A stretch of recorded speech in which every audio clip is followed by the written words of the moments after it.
السلام علیکم زما خو ګورونو ما ته پیسې دونه د دنیا رااله چې مال الټه راولي دونه ډېرې پیسې رااله زه په پیسو سره پروا نه ساتم هغې نه تکلیف دی دا د چغې وخي دا په کور کې دا جي پرته را ده جاړي چغې وخي د هغې ته اوس د کلمو نه تنګ راځي کلمو نه چغې وخي نو مهرباني وکړه چې ما ډاکټرانو ته مینتزاري وکړه چې دا داخله شي چې داخله شي چې هلته علاج کړي دا اوس په کمکټ کې پرته راځي دلته کې علاج کېږي. السلام علیکم. د الله د رضا دپاره دا ویډیو ډیره شیر کړئ. ملګرو ما چې بیګا د کومې جینۍ ویډیو اپلوډ کړې وه دا د هغې جینۍ پلار دی.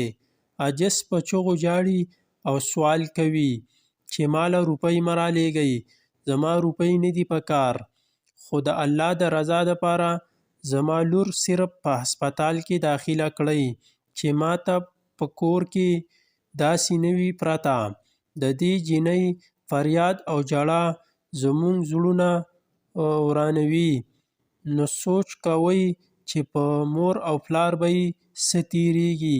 د خدای دپاره دا ویډیو دومره شیر کړئ چې اعلی چارواکو ته ورسي او دا ماشومه په هسپتال کې داخله شي.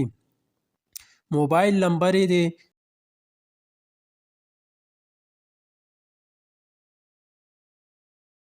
ایزي پیسې نمبر یې دی